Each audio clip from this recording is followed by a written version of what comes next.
दोस्तों ये कहानी एक ऐसे आदमी की है जिसको चूल मची थी कि वो अमेज़न के खतरनाक जंगलों के बीच में जाएगा और वहाँ पर पाई जाने वाली प्राचीन चीजों पर रिसर्च करेगा। लेकिन वहाँ जाते ही वो एक ऐसे कबीले के हत्थे चढ़ जाता है जहाँ सिर्फ औरतें ही रहती थीं और वो सभी औरतें उस आदमी से अपने लिए बच्चा चाहती थीं। तो कहानी की शुरुआत में हम टोनी नाम के एक आदमी को देखते हैं जो अपनी बोट पर बैठकर अमेज़न के खतरनाक जंगलों के बीच में घूम रहा था। टोनी को प्राचीन चीजों का बहुत शौक था और उसका यही शौक उसे यहाँ ले आया था। उसे कहीं से पता चला था कि जंगल में एक प्राचीन कबीला है और उनके पास कई तरह की प्राचीन चीजें रखी हैं। बस तभी से टोनी उस प्राचीन कबीले और उनकी प्राचीन चीजों को देखना चाहता था। वहीं टोनी के साथ उसका दोस्त टिल्लू टटपुंजिया और कुछ लोकल आदमी भी थे। अब उनकी टीम लगातार आगे बढ़ रही थी, पर तभी उनकी नजर दूसरी बोट पर पड़ती है जिस पर नदी के लुटेरे थे। वो लुटेरे टोनी की बोट को रोककर उस पर हमला कर देते हैं। उधर टोनी भी उन लुटेरों का मुकाबला करता है और उसकी टीम भी उनके साथ बहादुरी से लड़ती है, पर क्योंकि लुटेरों की संख्या ज्यादा थी तो टोनी की टीम ज्यादा देर तक उनका मुकाबला नहीं कर पाती और सभी लोग मारे जाते हैं। वहीं टोनी और टिल्लू अपनी जान बचाकर वहाँ से भाग जाते हैं और किसी तरह से जंगल में घुस जाते हैं। उन दोनों को कुछ नहीं पता था कि वो कहाँ हैं। उनको मदद चाहिए थी, इसलिए वो दोनों जंगल की ओर चलने लगे। लेकिन थोड़ी देर चलने के बाद ही टोनी की तबीयत खराब हो जाती है और वो बेहोश होकर नीचे गिर जाता है। दरअसल उसे एक सांप ने काटा था और टिल्लू टटपुंजिया उस सांप को देख लेता है। तभी वो जल्दी से कुछ जड़ी बूटियां ढूंढकर उसे टोनी को खिलाता है ताकि उसकी जान बच सके। अब जड़ी बूटियां खाकर टोनी बच तो गया था, लेकिन अभी भी उसकी हालत ठीक नहीं थी। उसे मदद की जरूरत थी, इसलिए टिल्लू टटपुंजिया मदद ढूंढने चला जाता है और टोनी वहाँ पर अकेला रह जाता है। आगे काफी देर बाद भी जब टिल्लू वापस नहीं आता तो टोनी उसे खुद ही ढूंढने निकल जाता है। वो जोर जोर से टिल्लू को पुकारने लगता है और तभी टोनी की आवाज वहाँ की जंगली लड़कियाँ सुन लेती हैं, जो कि वहाँ के एक कबीले में रहती थीं। उधर टोनी की हालत अभी भी खराब थी, इसलिए वो ज्यादा चल नहीं पाता और फिर से बेहोश हो जाता है। उधर वो जंगली लड़कियाँ लगातार उसे ही देख रही थी और उन सभी के शरीर पर रंग लगा हुआ था।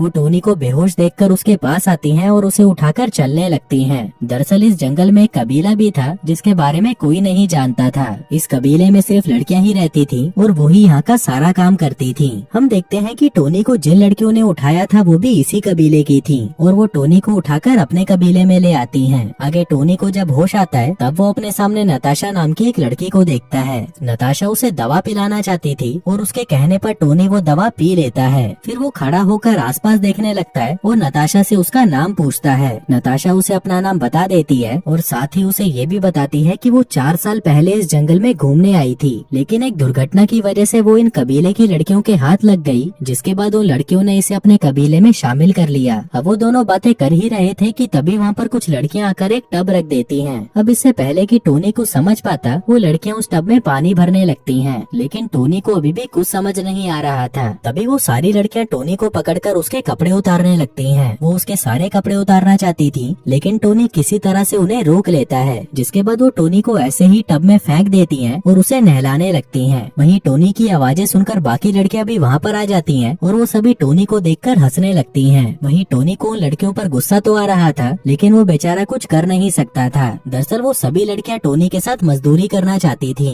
लेकिन टोनी उनसे डरा हुआ था और उन्हें खुद से दूर कर रहा था। पर जब वो लड़कियां टोनी के साथ जबरदस्ती करने लगती हैं, तभी टोनी किसी तरह से खुद को बचा लेता है और वहाँ से भागकर दूसरे कमरे में आ जाता है। लेकिन वहाँ पर भी उसे लड़कियां ही मिलती हैं। वो सभी लड़कियां हर हाल में उसके घोड़े की सवारी करना चाहती थी, लेकिन इस बार भी टोनी किसी तरह से बच निकला और वहाँ से भागकर एक नए कमरे में आ गया। उसने देखा कि उस कमरे में शातिर शैंकी नाम का एक लड़का था और कई सारी प्राचीन चीजें पड़ी थी। फिर टोनी जब उससे उन चीजों के बारे में पूछता है, तब शातिर शैंकी उसे बताता है कि मैं इस जंगल में 10 साल पहले आया था। दरअसल मैं जंगल में रास्ता भटक गया था और तभी अचानक इन लड़कियों ने मुझे पकड़कर कैद कर लिया। मैंने भागने की भी बहुत कोशिश की, लेकिन कभी भी सफल नहीं हो पाया। अब उसकी बातें सुनकर टोनी उससे इन प्राचीन चीजों और कबीले के बारे में पूछता है। शातिर शैंकी उसे बताता है कि ये सभी चीजें सोने की बनी हैं और ये इस कबीले में पिछले कई हजार सालों से हैं। जिसके बाद वो टोनी को कबीले के बारे में बताता है। कहता है कि इस कबीले में सिर्फ लड़कियां ही रहती हैं और वो एक टाइम पर सिर्फ एक ही आदमी को इस कबीले में रखती हैं, क्योंकि इस कबीले का मानना था कि अगर एक समय में 2 या 2 से ज्यादा आदमी इस कबीले में रहें तो ये कबीला श्रापित हो जाएगा और यहाँ की लड़कियाँ सिर्फ उसी आदमी के साथ मजदूरी करती हैं जिसको वो कैद करके लाती हैं और वो सभी लड़कियाँ उसी के बच्चे को जन्म देती हैं। लेकिन अगर पैदा हुआ बच्चा एक लड़का होता है तो उसे उसी वक्त मार दिया जाता है और अगर वो लड़की होती है तो उसे पाल पोस कर बड़ा किया जाता है। शातिर शैंकी बताता है कि मैंने भी कई लड़कियों के साथ मजदूरी की है और मेरे भी कई सारे बच्चे हैं, लेकिन अब मैं कमजोर पड़ चुका हूँ और अब मेरे घोड़े में इतनी शक्ति नहीं है कि मैं उनको और बच्चे दे सकूं।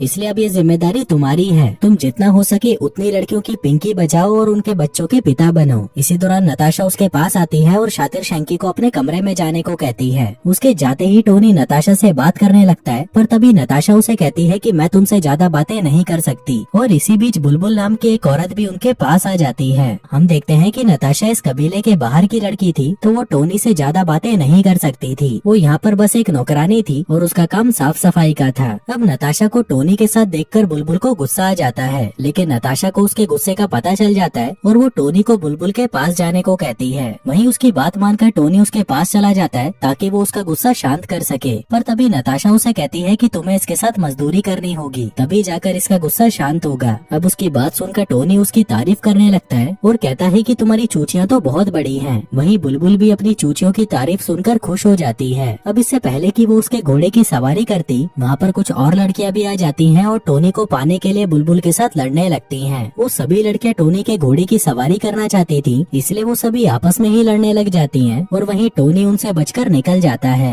फिर थोड़ी देर बाद टोनी को एक बड़े से कमरे में लाया जाता है। इस कमरे में कबीले की रानी थी और टोनी को उसके सामने पेश किया जाता है। वहीं रानी की खूबसूरती को देखकर टोनी उसके पीछे बावली गेंद हो जाता है, लेकिन तभी वो सभी लड़कियां टोनी को फिर से झपटने की कोशिश करने लगती हैं। लेकिन तभी रानी के कहने पर वो सभी रुक जाती हैं। इसके बाद रानी के इशारे पर टोनी के पास 2 बर्तन रख दिए जाते हैं जिसमें कुछ तो रखा हुआ था। आगे एक औरत आकर उन बर्तनों में आग लगा देती है, जिसके बाद वहाँ पर धुआं उठने लगता है। हम देखते हैं कि उन बर्तनों में नशा था और उस धुएं की वजह से टोनी को भी नशा हो गया था, जिसके चलते अब उसको सभी लड़कियां खूबसूरत लगने लगी थी। लेकिन उस चूतिए को उनमें भी सबसे खूबसूरत रानी ही लग रही थी। उधर रानी भी उसके इरादे समझ जाती है कि ये भीसड़ी वाला उसकी पिंकी लेना चाहता है, जिसके बाद वो खुद ही उसके पास आती है और वो दोनों वहीं पर दबा दबा कर मजदूरी करने लगते हैं। फिर अगले दिन हम देखते हैं कि कई लोग जंगल की तरफ जा रहे थे और ये सभी लोग यहाँ पर टोनी को ढूंढने आए थे, लेकिन कबीले की लड़कियाँ इन पर भी हमला कर देती हैं। वहीं नताशा टोनी के पास आती है और उसे नींद से जगाती है। वो उसे कहती है कि जंगल में कुछ आदमी घुस आए हैं और वो सभी लड़कियाँ उनसे लड़ने गई हैं और यही सबसे अच्छा मौका है यहाँ से भागने का। इसलिए वो दोनों कबीले से भागने का फैसला कर लेते हैं। पर जैसे ही वो दोनों दूसरे कमरे में जाते हैं, वहाँ पर उन्हें शातिर शैंकी की लाश नजर आती है, जिसे उन लड़कियों ने कल रात को ही मार दिया था। अब उसकी लाश देखते ही वो दोनों डरकर वहाँ से भागने लगते हैं, पर तभी उनके सामने बुलबुल आ जाती है। बुलबुल के हाथ में तीर था और उसका निशाना टोनी पर था। अब टोनी उसे बातों में लगाने की कोशिश करता है, लेकिन तभी बुलबुल तीर चला देती है, लेकिन उसका निशाना चूक जाता है। तभी टोनी मौका देखकर उसे पकड़ लेता है, लेकिन बुलबुल उससे लड़ने की कोशिश करती है। पर तभी नताशा पीछे से उस पर हमला करके बुलबुल को बेहोश कर देती है। अब बेहोश बुलबुल को वो लोग वहीं पर छोड़कर वहाँ से भागने लगते हैं और भागते भागते जंगल में पहुँच जाते हैं। इसी बीच कुछ लड़कियाँ बेहोश हुई बुलबुल को देख लेती हैं और वो समझ जाती हैं कि ये काम टोनी का ही है, जिसके बाद वो सभी टोनी को ढूंढने के लिए जंगल की तरफ जाने लगती हैं। वहीं नताशा और टोनी उन लड़कियों को देख लेते हैं जो कि उन भारी आदमियों से लड़कर आई थी, जिसको देखकर वो दोनों छुप जाते हैं और उनके जाने का वेट करने लगते हैं। फिर उनके जाते ही वो दोनों फिर से भागने लगते हैं। जल्दी ही ये दोनों उन आदमियों की लाशों तक पहुंच जाते हैं जो टोनी को यहाँ पर ढूंढने आए थे, पर बेचारे उन औरतों के हाथों कुत्ते की मौत मारे गए। अब उनकी लाशों को देखकर नताशा की फटकर 64 हो जाती है, पर टोनी जैसे तैसे उसे संभालता है, जिसके बाद वो दोनों फिर से भागने लगते हैं। लेकिन इसी दौरान फिर से उन्हें वो लड़कियां दिखाई देती हैं, जिन्हें देखकर वो फिर से छुप जाते हैं। पर तभी नताशा के कहने पर टोनी एक पेड़ को काटता है और फिर उसके रस को अपने शरीर पर लगा लेता है। दरअसल ये वही पेड़ था जिसके इस्तेमाल से शरीर पर हरा रंग लगाया जाता था और इसका इस्तेमाल दुश्मनों से छुपने के लिए किया जाता था। फिर जल्दी ही वो दोनों हरे रंग के हो जाते हैं और फिर से भागने लगते हैं। अब भागते भागते वो दोनों एक झील के पास पहुंचते हैं और उसमें से तैरकर जंगल की दूसरी तरफ पहुंच जाते हैं। अब वो दोनों कबीले से काफी दूर निकल आए थे, लेकिन अभी भी वो लड़कियां उनके पीछे ही लगी हुई थी।